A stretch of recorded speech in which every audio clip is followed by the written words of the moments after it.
से हमेशा मेरा एक ही दिमाग ध्यान में रहता था, नंद के घर मेरा लाला क्या कर रहा होगा, किस अवस्था में होगा, क्या कर रहा होगा, क्या कैसा स्थिति में है मेरा कन्हैया।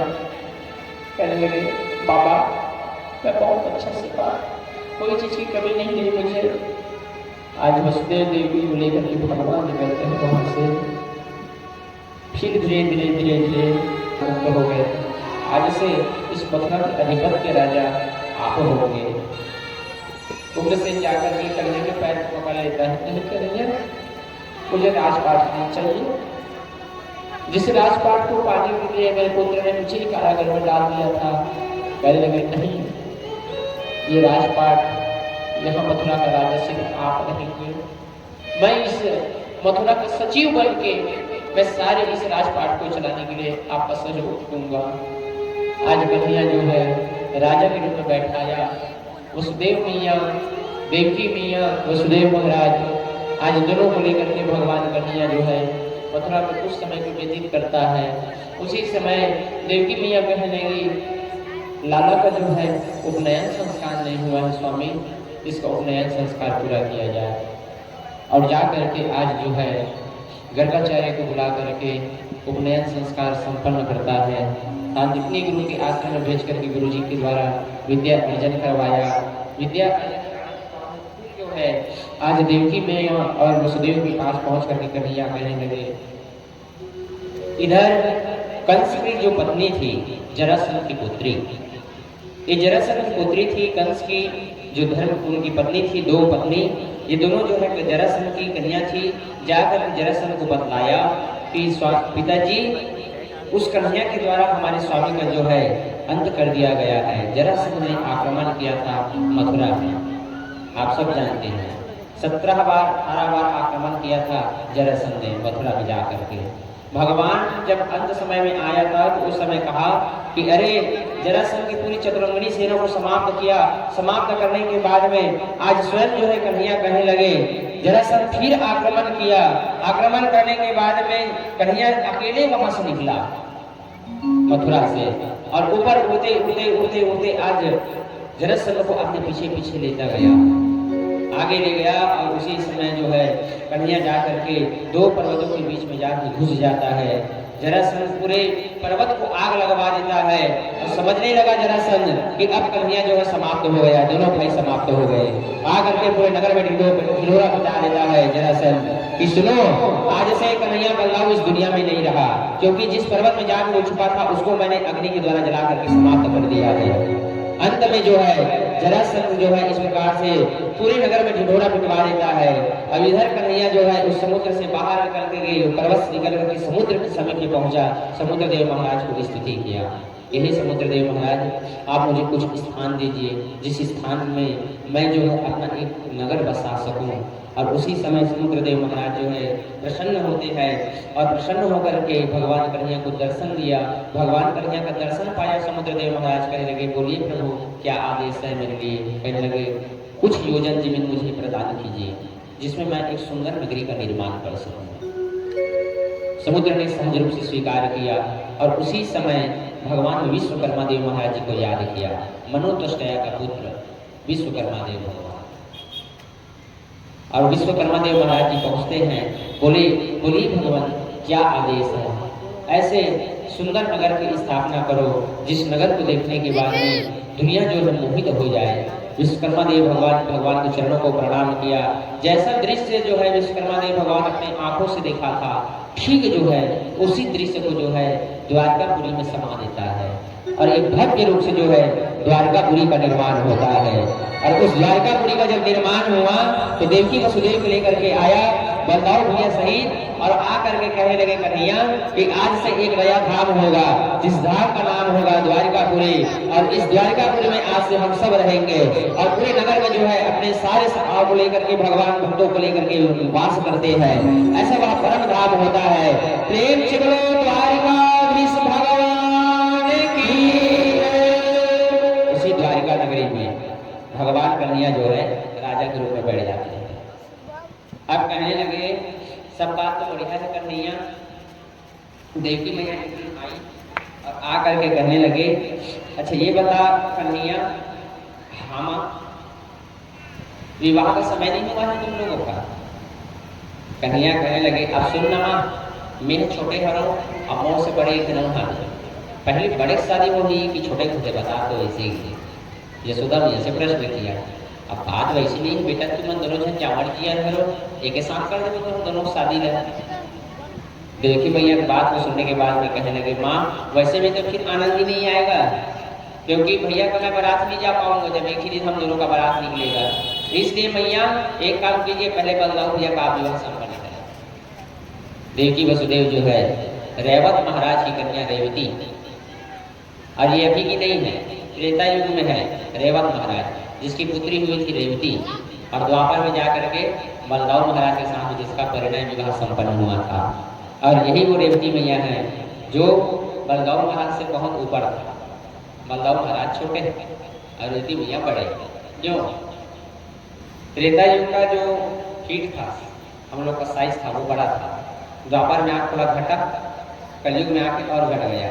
अब इधर की जनरेशन को और देखते जाना और छोटा होता जाएगा, धीरे धीरे धीरे धीरे उसकी जो हाइट है वो कम होती जाएगी। ये कलयुग का प्रभाव है। अंत में रेवती मैया के साथ में आज जो है विवाह को संपन्न करते हैं।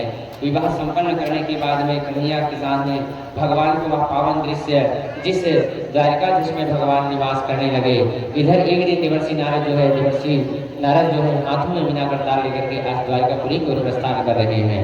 प्रेम से बोलो भक्तवत्सल भगवान की जय। प्रेम से बोलो आनंद कंद भगवान की जय। प्रेम से बोलो द्वारिकाधीश भगवान की जय। आइए भगवान नाम का संकीर्तन, उसके बाद में हम पावन भगवान की विवाह में प्रस्थान करेंगे।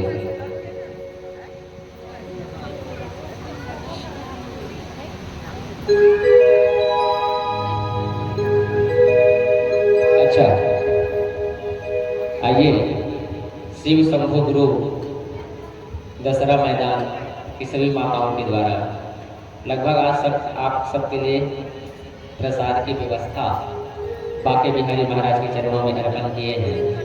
और लगभग शायद आप लोग यहाँ पे वर्ष से जब शोभा यात्रा यहाँ से भगवान की बारात निकला था तो शायद वहाँ महासमुद्र में आया है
के बोलो भूत भावन भगवान की जय।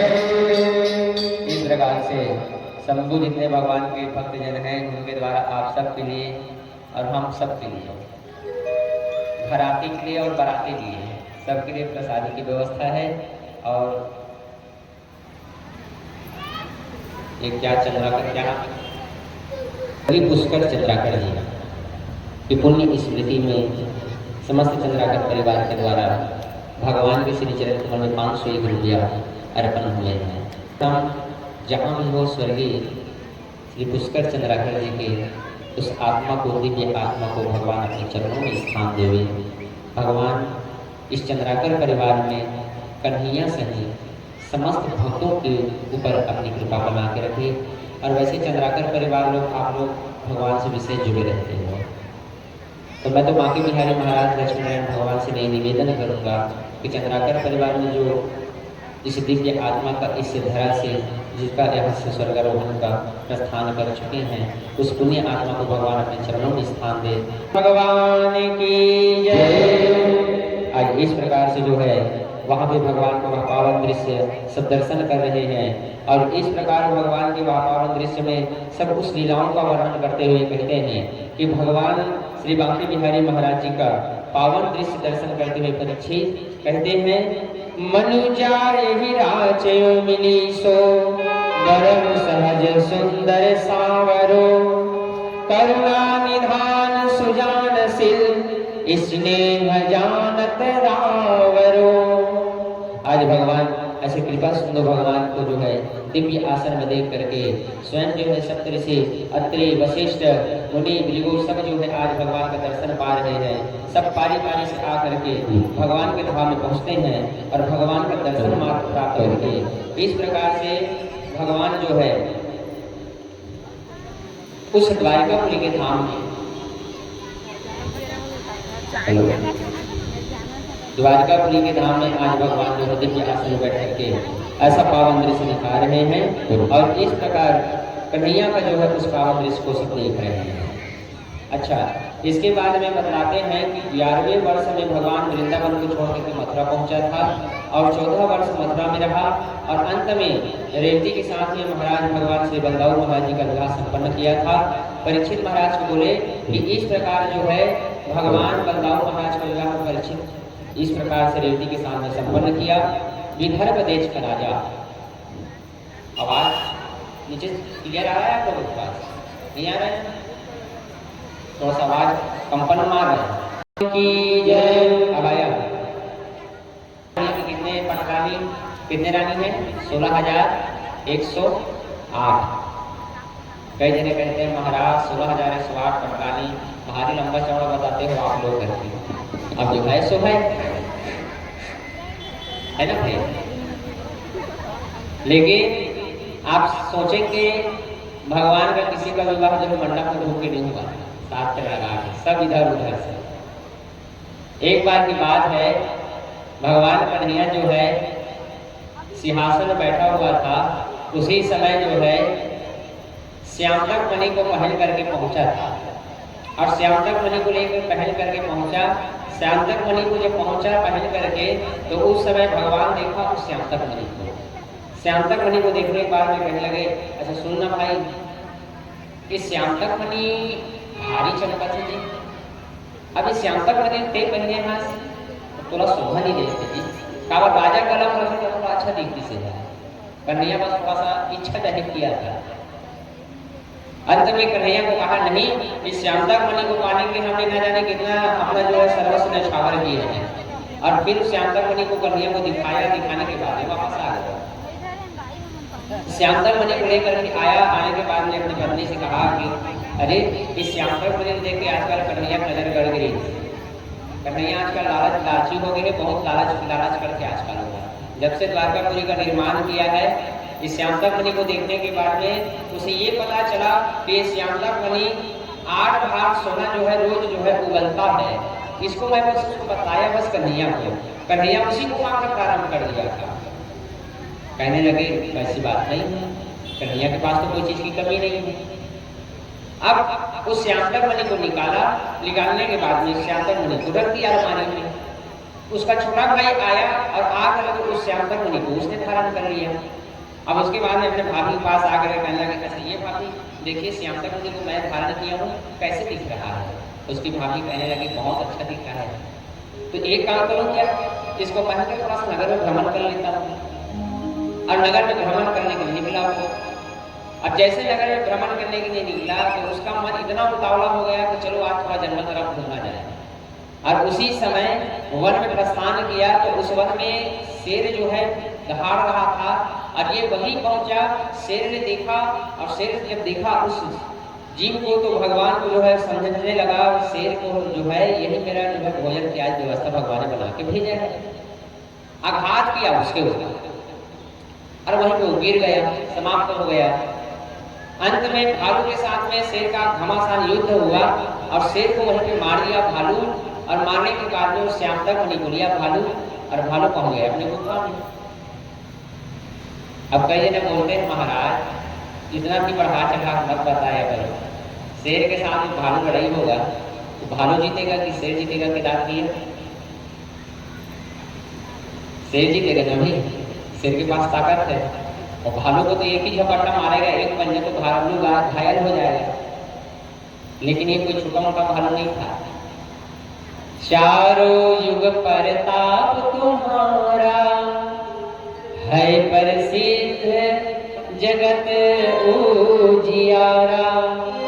ये जामवंत महाराज, जो जामवंत महाराज जो है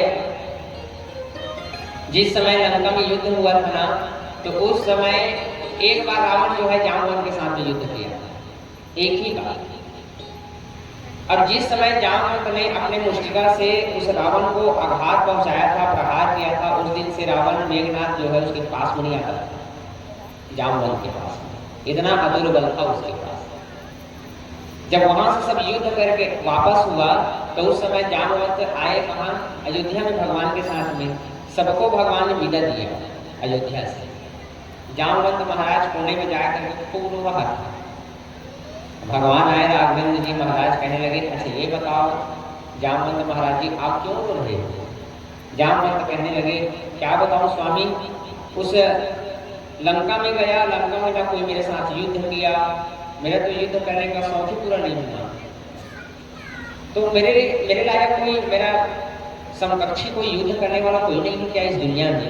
तो भगवान कहने लगे सुनो समय आएगा, अब उस समय तेरे साथ टक्कर लेने वाले तेरे बराबर के उस समय आएगा और वही टक्कर लेगा तेरे साथ। और यही वो जामवंत है भालू के रूप में, जो श्यामतक मुनि को लेकर के पहुंचा गुफा में और गुफा में जाके बैठ गया।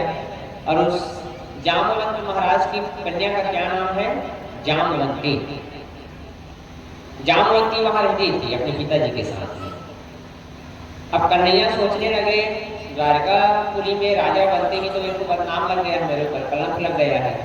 आजकल मेरे को सब लालची समझना चालू कर दिए हैं। श्यामतक मुनि को मैंने क्या मांगा, देखा और श्यामतक मुनि को थोड़ा सा इच्छा जाहिर किया, आज दुनिया वाले मुझे लालची समझ लिए हैं। अब श्यामतक मुनि को कह करके उसका भाई का इजाज समाप्त हो गया है, सीधा सीधा मेरे ऊपर आरोप लगेगा कि कन्हैया जो है श्यामतक मुनि के लालच में उसका जो है नाश कर दिया, उसको मार दिया, ये बदनामी मेरे ऊपर आ जाएगा, इसलिए उस श्यामतक मुनि को ढूंढा जाए।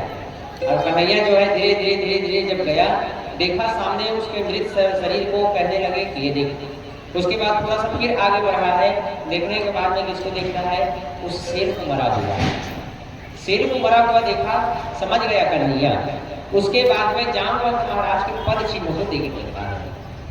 जब पद चिन्ह को देखा तो कन्हैया उसी पद चिन्ह को देखते देखते देखते देखते देखते वो गुफा तक पहुंचा। और जब गुफा पहुंचा तो कन्हैया सोचने लगा हो सकता है श्यामतक मुनि इसी गुफा में होगा, क्योंकि जिसका पद चिन्ह मुझे वहां से मिला है गुफा में आके समाप्त हुआ है। अब जो है कन्हैया जो है प्रवेश किया, प्रवेश करने के बाद में सामने देखा जामवंत, और जामवंत के पास में क्या था? उस श्यामतक मुनि। श्यामतक मुनि को देखने के बाद में जैसे श्यामतक मुनि को देखा, कन्या कहने लगे अच्छा सुनो भैया उस श्यामतक मुनि को दे दो जी, क्योंकि उस श्यामतक मुनि के नाम से मैं पूरा बदनाम हो गया हूँ द्वारिका में, सब जो है मुझे बदनाम कर दिए हैं। कन्हैया जो है लालच में जो है उस भाई को मार दिया, कन्हैया श्यामता मणि की लालच में, इसलिए उस श्यामता मणि को दो। जामवंत महाराज कहने लगे, अरे वो छलिया, अगर श्यामता मणि ही चाहिए तो तुझे मेरे साथ युद्ध करना पड़ेगा। कहने लगे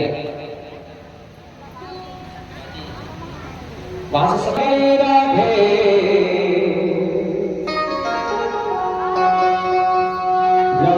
राधे हो राधे राधे,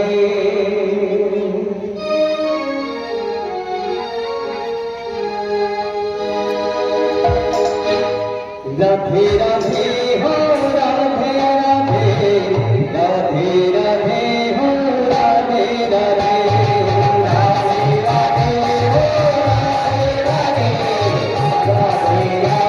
हो राधे राधे, राधे राधे हो राधे राधे, राधे राधे हो राधे राधे, राधे राधे हो राधे राधे।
भगवान आज कहाँ पहुंचा था?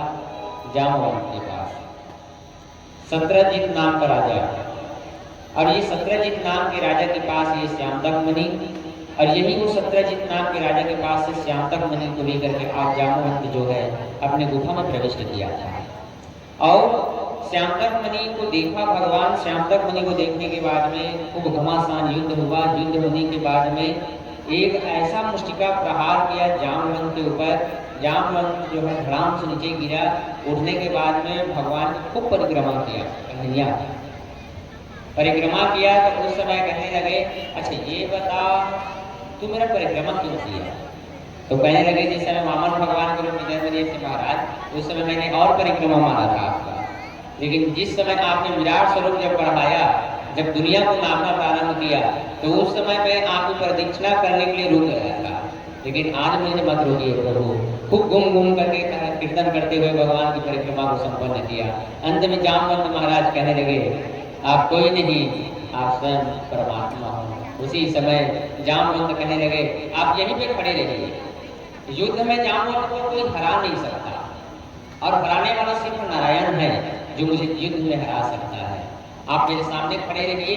और उसी समय जामवंत जो है आंख को बंद किया।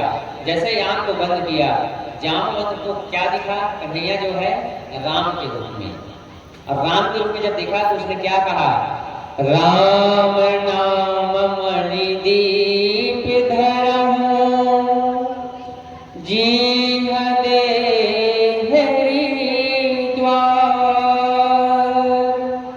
तुलसी भीतर बाहिरो,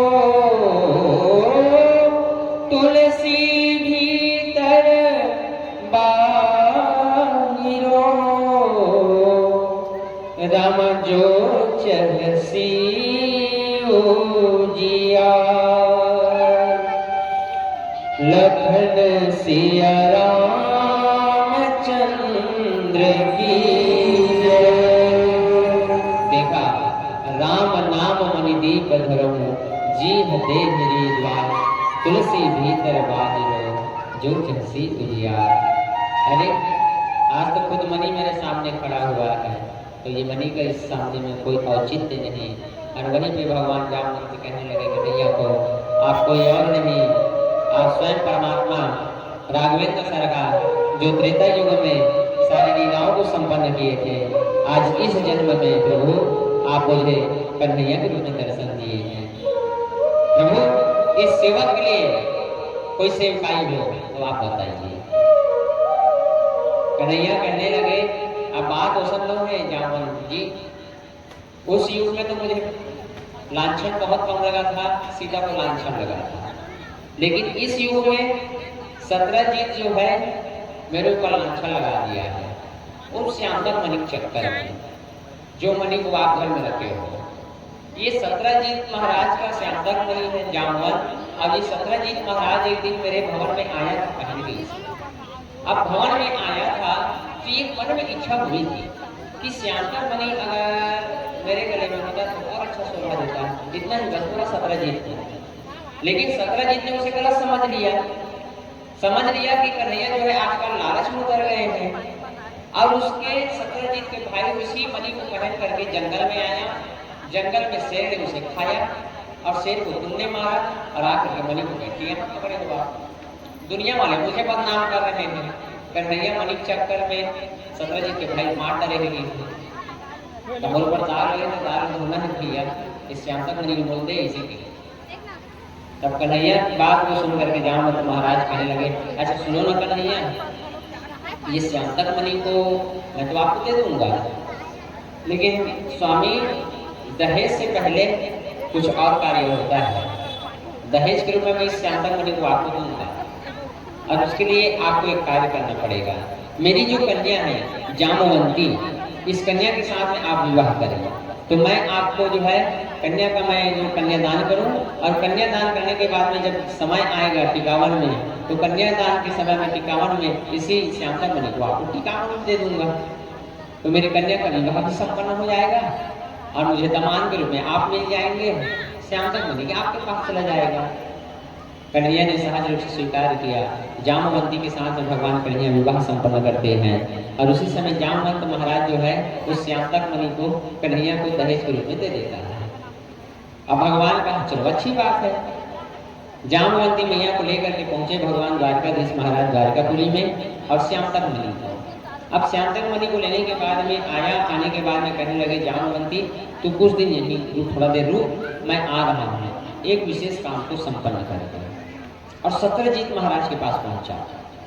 सत्रजीत महाराज के पास पहुंचा, सत्रजीत को कहने लगा सत्रजीत हाँ कन्हैया मेरा जबरन बदनाम कर दे भाई थे श्यामतक मणि कोई दूसरा रख रही से अते मोला चोर समझ बैठे रहे। श्यामतक मणि में सिर्फ तो देखे और इच्छा जाहिर कर रहे हो सत्रजीत चुराए मेरे होने वाला। अतल पता है तो भाई ला शेर जो है जंगल में प्राणाघात करके वही समाप्त कर दे है और वही तेरा भाई पहन करके इस हार को वन में गया था। शेर के साथ में एक भालू ने जो है युद्ध किया और उस भालू ने इसको लेकर के अपने भवन में गुफा में जाके प्रवेश कर दिया था, जिसकी कन्या को जामवंती को मैंने विवाह किया और तोहफे के रूप में मुझे श्यामतक मणि को प्रदान किया है। सत्रजीत ये पकड़ अपने श्यामतक मणि, मुझे नहीं चाहिए श्यामतक मणि। इस प्रकार से कन्हैया जो है सत्रजीत के पास अपने बात को रखा।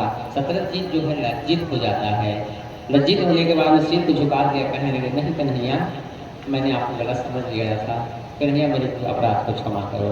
सत्रजीत को कहने लगे कन्हैया नहीं भाई मैं जगह जगह पर नाम हो गए हूँ, द्वारकापुरी निकलता तो सब जन कथे उधरे मणि लल चाह जावा तो वही जैसे बोले आजकल एक नाम बन गए लल चाह जैसे वो तो बाद में मिल गए भाई बोला ये सत्रजीत ये मणि रखते हैं ये मोर का ठीक नहीं दिखा थे अब इनकी ही रख। सत्रजीत कथे कि नहीं महाराज एक काम कीजिए स्वामी इस सत्रजीत के ऊपर एक उपकार कर दीजिए। क्या उपकार? मेरी एक कन्या है सत्यभामा जिसके साथ आप विवाह संपन्न करें और जब आप उसके साथ में संपन्न करेंगे विवाह महाराज तो मैं इसी श्यामतक मणि को आपको उपहार के रूप में दे दूंगा। आप मेरे दामाद हो जाएंगे। उसके बाद में आपको घर कोई लांछन लगाएगा ही नहीं, क्योंकि जो ससुर का संपत्ति होता है उसमें दामाद का पूर्ण रूप में अधिकार होता है। तो आप इस श्यामतक मणि को ले लें। साथ में जो है आज भगवान कन्हैया जो है विवाह संपन्न करते हैं। ध्यान देना भगवान का भी दूसरा विवाह हुआ है। अंतिम रूप होने विवाह को पहले सुने, उसके बाद अंतिम में मारूप होने की कथा आप लोग को बतलाऊंगा। ठीक है, सबके दिमाग में ये आता है महाराज भगवान के 16,001 पटरानी, तो भगवान ने कैसे 16,001 पटरानी के साथ भगवान ने विवाह संपन्न किया था। भगवान इस प्रकार से विवाह संपन्न किया था। जामवंती को पाने के लिए भगवान श्यामतक मणि को लाया, जामवंती को वरण करके लाया। सत्यभामा सत्रजीत की कन्या है और सत्रजीत के पास श्यामतक मणि को फिर लिया। श्यामतक मणि को फिर भगवान ने पाया और श्यामतक मणि के साथ में किसको पाया था? सत्यभामा मैया को। भगवान का कितना विवाह संपन्न हुआ? केदार भैया दो जन, एक जामवंती और एक अभी सत्यभामा। ठीक है, इसके बाद में भगवान कन्हैया एक दिन अर्जुन महाराज के साथ में निकला यमुना के तट में वन में भ्रमण करने के लिए। जहाँ कौन बैठी है? कालिंदी मैया आंख बंद करके आंखों यहाँ भगवान का नित्य ध्यान कर रहे हैं।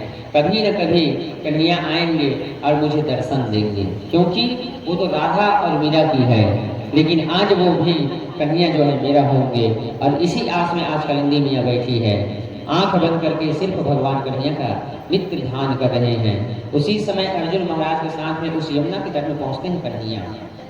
कन्हैया को अचानक जो है प्यास लगा और वहीं पे घोड़े थक गए। थकने के बाद में कन्हैया कहने लगे अच्छा अर्जुन कुछ समय के लिए थोड़ा सा विश्राम दो घोड़े को और उसके लिए जल पानी इत्यादि की व्यवस्था करो। सामने यमुना का नदी है, वहां से जल ले आओ और उस जल से घोड़े का प्यास समाप्त करो। अर्जुन महाराज जैसे जल लाना चाहा, उसी समय उसने कौन सा दृश्य देखा?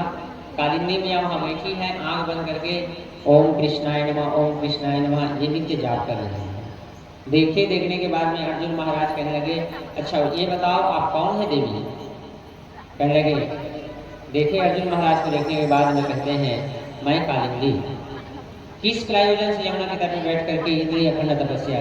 मैं कन्हैया को अपने पति के रूप में स्वीकार करना चाहती हूँ। अर्जुन महाराज जो है जल लेके आया, कहने लगे कन्हैया हाँ कन्हैया हाँ क्या हुआ अर्जुन? यमुना तट में कोई बैठा है जो तेरा बहुत दिन से इंतजार में है। क्या बात है? अरे भैया वो तो अपने पति के रूप में स्वीकार करना चाहते हैं आपको, और आप जाइए उसकी तपस्या को पूर्ण कीजिए, उसकी इच्छा को पूरी कीजिए। आप भगवान कन्हैया पहुंचते हैं, कालिंदी मैया को देखें। कालिंदी मैया सूख कर कांटा हो गई थी भगवान के तप में, भगवान के ध्यान में। और उसी कालिंदी मैया को भगवान जो है कहने लगे कि चलो आज मैं, यही सविता की दुविधा है जो कालिंदी मैया को भगवान कन्हैया जो है वर्ण करते हैं। और कालिंदी मैया को लेकर के फिर घर पहुंचा।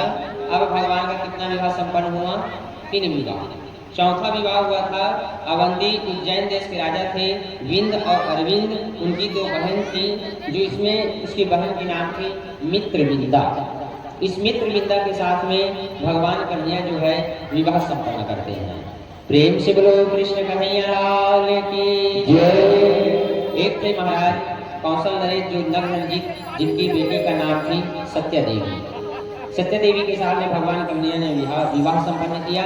लेकिन उस समय जो है प्रभु ने 7 रूप बना करके बैलों को क्या किया था? नाथा था। वहां प्रण लिया था कि जो 7 बैलों को नाथ ले वही जो है मेरी कन्या के साथ में विवाह संपन्न करे। और यही वो नग्नजित राजा था, जिस नग्नजित के राजा की कन्या थी सत्या देवी। और इस सत्या देवी के साथ में कन्या का विवाह संपन्न करते हैं भगवान कृष्ण कन्हैया। प्रेम से बोलो कृष्ण कन्हैया लाल की जय। इस प्रकार से वसुदेव की एक छोटी बहन थी सुतकृति, ये भगवान की बुआ लगी। और सुतकृति श्री कृष्ण से बड़ा स्नेह करती थी। इसी प्रकार अब आप प्रेम से जो है अपनी बेटी भद्रा का विवाह जो है कन्हैया के साथ ही संपन्न करते हैं। मध्य प्रदेश के राजा लक्ष्मणा, जिसकी कन्या लक्ष्मणा का पानी ग्रहण भगवान ने संपन्न किया। इस प्रकार से भौमासुर जो दानव था उस दानव की दर पर पहुंचता है। मूर नाम के दैत्य का वध करने के पश्चात भगवान जो है भौमासुर के दरबार में पहुंचता है और भगवान ने उसे ललकारा, अरे भौमासुर, तो अपने जीवन काल में पूरी कन्याओं को जो है बंदी बना करके रखा है। और वहीं पे भगवान भौमासुर को जो है आज युद्ध के लिए ललकारता है। और उसी स्थान में आकर के आज भौमासुर के साथ में भगवान ने जो है घमासान संग्राम करता है। और उस युद्ध में भौमासुर को समाप्त करके भगवान 16,000 कन्याओं, 100 कन्याओं को भगवान जो है उसके बंदी से मुक्त कराया। भगवान पहुंचा सबको लेकर के अपने धाम की ओर। कन्या को कहने लगे जाओ आज से तुम आजाद हो, सब अपने अपने घर की ओर जाओ। लेकिन कोई जो है तैयार नहीं घर जाने के लिए। कहने लगे प्रभु सब हमें बदनाम कर देंगे महाराज, क्योंकि हम भौमासुर के कैद में इतने दिन तक बिताए हैं महाराज, और हम जाएंगे तो हमें कौन अपना जो है साथी के रूप में स्वीकार करेगा। इसलिए हे स्वामी आप ही हमारे जो है सर्वेश्वर हो। और भगवान जो है सबको अपना कृपा बरसाया है। और भगवान सबके ऊपर कृपा बरसा करके आज प्रभु जो है 16,107 पटरानी के साथ विवाह संपन्न किया। भगवान सबको दर्शन देते थे। और इधर जो है विदर्भ देश के राजा भीष्मक, जिसकी कन्या रुक्मणी, भीष्मक महाराज की 1 कन्या और 4 पुत्र। और इस प्रकार से जो है भीष्मक राजा के जो है विदर्भ देश के राजा थे। और ये जो है अपनी कन्या का विवाह संपन्न करना चाहा। रुक्मबाहु, रुक्मरथ ये उसके पुत्र का नाम था। और उसकी कन्या की नाम थी रुक्मणी मैया, जो साक्षात माँ लक्ष्मी की स्वरूप है। अब इस रुक्मणी मैया के साथ में कन्या का मंगल परिणय संपन्न होने को जाता है। पावन भगवान की कथा को रसपान कराते हुए परीक्षित महाराज को कहते हैं श्री सुखदेव भगवान कि सुनो परीक्षित, ये विदर्भ देश के राजा भीष्मक, जिसकी कन्या थी रुक्मणी, जिसके साथ में भगवान का परिणय विवाह संपन्न हुआ था। परीक्षित ने कहा कैसे उसका विवाह संपन्न हुआ प्रभु, ये कथा हमें विस्तार से बतलाइए। परीक्षित महाराज को सुखदेव भगवान कहने लगे सुनो परीक्षित, आइए हमारे बीच हमारे परम दोस्त थे जो इसका सानिध्य हमें 2 साल से मिला था, सम्मानित श्री बलिराम जी बाबू जी मुख्य हैं। और भगवान की पूजा व्यासपीठ की पूजा अर्चना संपन्न किए हैं। आइए भगवान सबको जो है अपनी कृपा बना के रखे। सबका व्यासपीठ से हम पुनः वंदन स्वागत करते हैं। माँ को एक आदमी नार हो रहा है, फिर माँ पहुँच रही है कथा में। सबका साथ सबका हमें सहयोग प्रदान हो रहा है। बड़े प्रेम भाव के साथ में हम इस व्यासपीठ से जुड़ रहे हैं। प्रेम से बोलो भक्त वत्सल भगवान की जय। विदर्भ देश के राजा भीष्मक, जिसकी कन्या थी रुक्मणी, और रुक्मणी के विवाह के लिए रुक्मबाहु कहने लगे कि सुनो पिताजी, हम अपने बहन के लिए एक अच्छा सा योग्य वर जो है ढूंढ के लाएंगे और उसके साथ में हमारी कन्या का विवाह संपन्न हो, हमारी बहन का विवाह संपन्न हो। कहने लगे विदर्भ देश के राजा को पिताजी मैं अपने नजर में देखता हूँ तो सिर्फ जो है मुझे अपना एक मित्र है शिशुपाल, जिसके साथ में मेरी बहन जो है अत्यंत खुश रहेगी। शिशुपाल के साथ मेरी बहन की विवाह संपन्न किया जाए। रुक्मणी सुनने के बाद में रुक्मणी खूब रोई, कहने लगे कि अपने भाभी से कि भाभी अगर शिशुपाल के साथ में मेरा विवाह संपन्न कर दे तो मैं अपने प्राण को त्याग दूंगी। उसकी भाभी कहने लगी सुनो, अभी भी समय है तेरे पास, एक काम कर, कुछ ऐसा युक्ति बना कि जिससे द्वारकाधीश के पास तेरा संदेश पहुंच जाए। उसी समय रुक्मणी मैया क्या की, एक पत्र लिखा, विनय पत्र भगवान के लिए, जिसमें पूरी जो है अपनी मन की व्यथा को रुक्मणी मैया जो है उस पत्र में समाहित कर दी थी। आजकल तो व्हाट्सएप का जमाना है, पोस्ट ऑफिस तो लगभग बंदी हो गया, डाक का जमाना खत्म, अब ऑनलाइन का जमाना है। पहले डाक आता था, जिस समय राखी का समय होता था केदार भैया, तो रक्षाबंधन समाप्त होने के बाद में भी एक दो दिन बाद बहनों की राखी जो है हमारे पास पहुंचता था डाक के माध्यम से। उसके बाद में चालू हुआ था स्पीड पोस्ट, ये दुनियादारी सब बाद में हुआ था। नॉर्मल पहले आता था, टिकट लगा हुआ, और कई बार तो ऐसा होता था पूरा जो है आखिरी समय, जिस समय कन्हैया जन्म लेते हैं उसी समय भगवान के इस धाम के पास में यह पावन कथा को रसपान कर रहे हैं। ऐसे पावन कथा में जो है आज जो हम सब जुड़े हैं और भीष्मक महाराज के पावन दरबार में आज जो है रुक्मणी मैया बैठी है, कह रही है प्रभु इस विनय पत्रिका को आप स्वीकार करना। और ब्राह्मण देव महाराज को बुलाया, बुलाने के बाद में कहने लगे ब्राह्मण देव महाराज आप इस पत्र को लीजिए और इस पत्र को लेकर के उस द्वारकाधीश के पास जाइए और मेरे विनय पत्रिका को जो है उस द्वारकाधीश को दे देना। आज रुक्मणी मैया के उस विनय भरे पत्र को लेकर के ब्राह्मण देव महाराज पहुंचे। ब्राह्मण देव महाराज जैसे द्वारकाधीश में पहुंचे, द्वारकापुरी में पता चला ब्राह्मण देव महाराज पहुंचे हैं। द्वारकाधीश कहने लगे ब्राह्मण देव महाराज को आदर पूर्वक अंदर लाया जाए, और ब्राह्मण देव महाराज को बड़े आदर के साथ में भगवान के दरबार में पधारते हैं। ब्राह्मण देव महाराज को देख करके भगवान कहने लगे आइए ब्राह्मण देव, आइए आइए विराजिए। ब्राह्मण देव महाराज का आदर हुआ, सत्कार हुआ। अंत में कन्हैया कहने लगे किस प्रयोजन से आपका आगमन हुआ? कहने लगे ब्राह्मण देव महाराज कन्हैया आप तो अंतर्यामी हैं प्रभु, ये विनय भरे पत्र है, इस पत्र को लेकर के मैं विदर्भ देश भीष्मक राजा के कन्या रुक्मणी जिसका पत्र लेकर के आपके पास आया हूँ, स्वामी आप इस पत्र को स्वीकार कीजिए।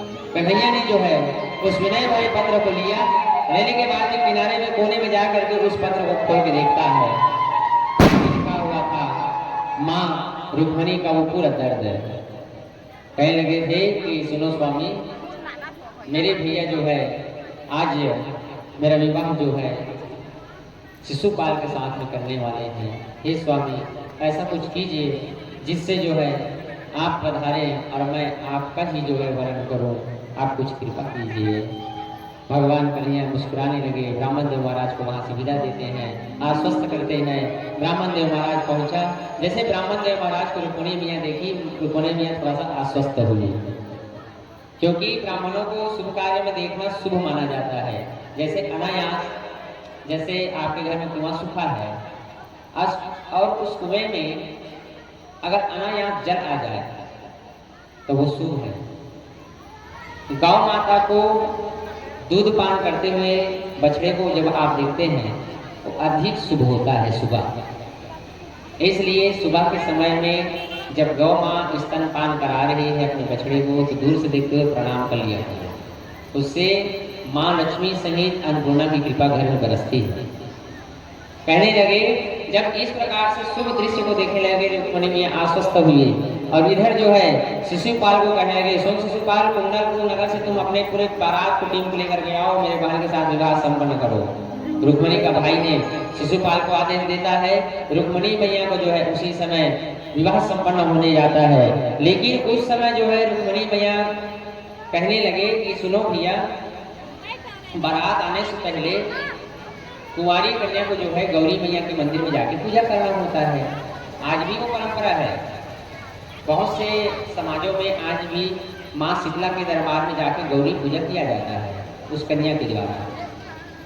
जिस प्रकार से माँ रुक्मणी कहने लगे कि मैं गौरी मैया के मंदिर में जा करके माँ गौरी मैया का पूजा संपन्न करूँ, और आज जो है माँ गौरी मैया के मंदिर में माँ जो रुक्मणी मैया है पहुंची है, अब पूरे उसके साथ में सेना पहुंचे हैं, सब पहरे दे रहे हैं, और माँ गौरी मैया के मंदिर में जाके आज रुक्मणी मैया जो है हाथ जोड़ करके माँ गौरी मैया को मना रही है। माँ आज आना माँ, और इस भक्त की जो है आज लाज रखना, आज गौरी मैया को ध्यान कर रही है। प्रेम से बोलो महागौरी मैया की जय। प्रेम से बोलो महागौरी मैया की जय। आइए आप लोग थोड़ा सा रुकेंगे, ध्यान करेंगे, सब जो है आपके साथ में ध्यान करेंगे, ठीक है। प्रेम से बोलो महागौरी मैया की जय। माँ शेरो वाली आजा मंदिरो वाली। आइए माँ का हम बड़े ध्यान से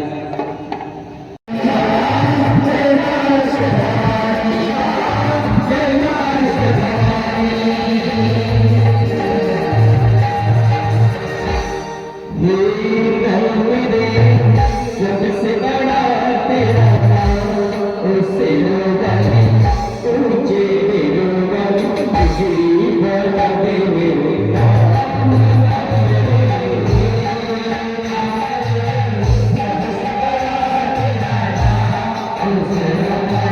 ये रुक्मणी माता है।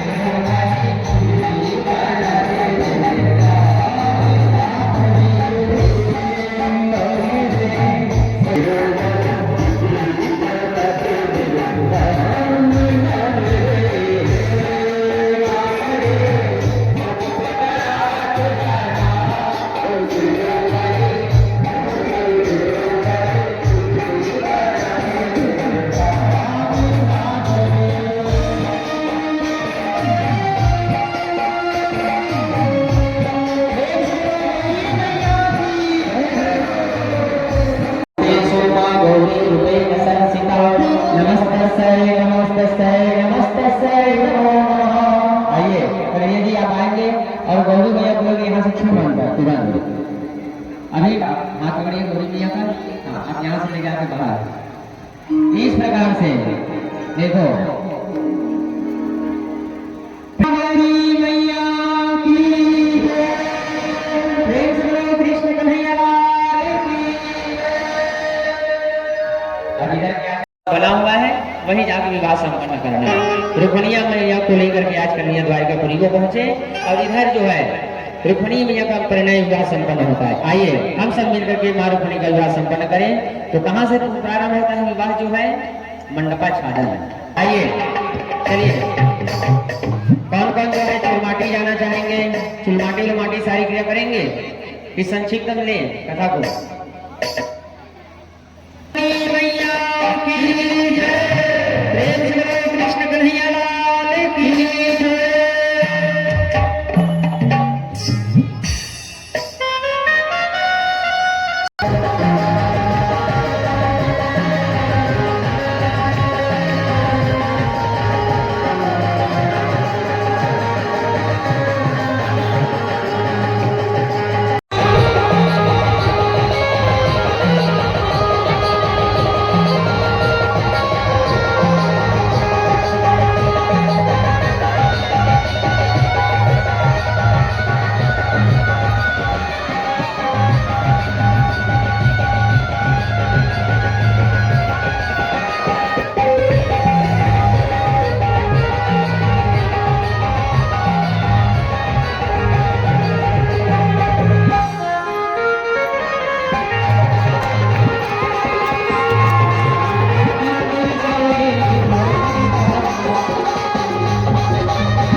जोरदार ताली बजा करके सभी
देखो जहाँ विवाह हुआ था द्वारकापुरी में वहाँ भगवान कन्हैया के साथ में रुक्मिणी मैया, लेकिन वहाँ रुक्मिणी मैया का कोई परिवार नहीं था।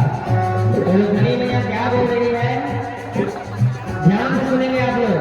जिस समय वो बेटी विदा होकर निकलती है घर से, तो बेटी क्या कहती है अपने पिताजी से, मैं तेरी बाहों में झूले तेरी बाबुल बाही मुझको तेरी बड़ी बाबुल, मैं तेरी बाहों में झूले तेरी बाबुल जा रही हो छोड़ के तेरी बड़ी बाबुल।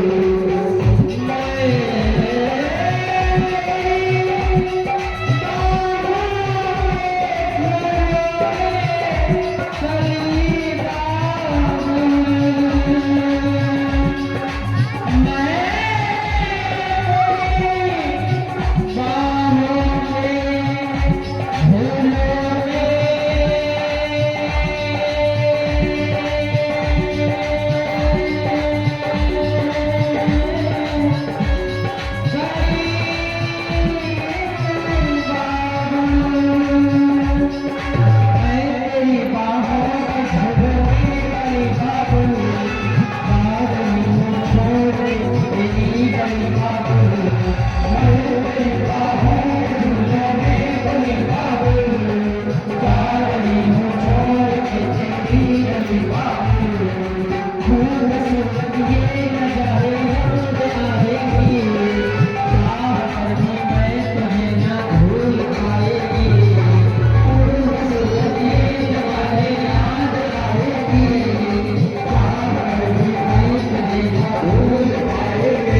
इस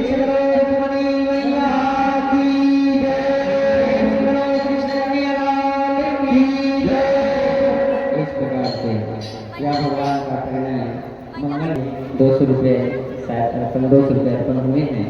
माँ उनके घर में सभी अपनी कृपा बना के रखे, उनके घर में गौरव सदा भंडार को रखे।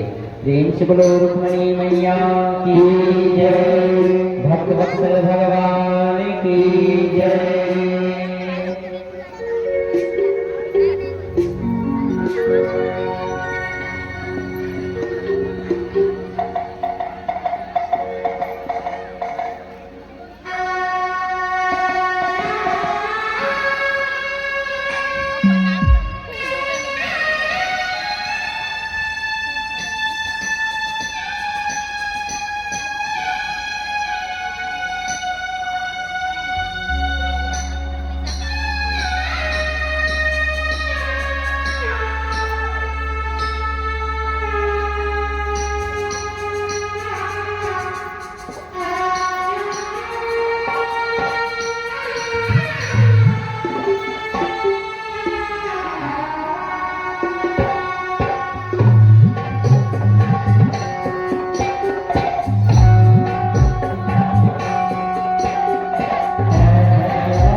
ऐसन सैया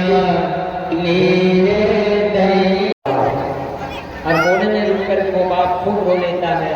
जब बेटी कहती है माँ हाँ बेटी, पापा कहाँ है माँ? इस द्वार को, इस घर को लांघने के पहले एक बार पापा से मिल लेता माँ। आज माँ रुक्मिणी का विवाह संपन्न हुआ था। जब माँ रुक्मिणी का विवाह संपन्न हुआ था तो गाँव में अनुसार होता है। अब यहाँ तक बताते हैं, जब हम कहीं कहीं जब साथों चाहते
सानिकं गिरा ते भागुं मैया की जय भगवान की जय विश्वनाथ बाबा की जय बाबा की जय महाराज की जय शीतला मैया की जय राधाई की जय राम के समस्त देवी देवताओं की जय धर्म की जय हो धर्म का आशुवाणियों में रहता होता माता की जय हो सनातन धर्म की जय हो माता गायत्री की जय भागवत महापुराण की जय आज के आनंद की जय पार्वती पतये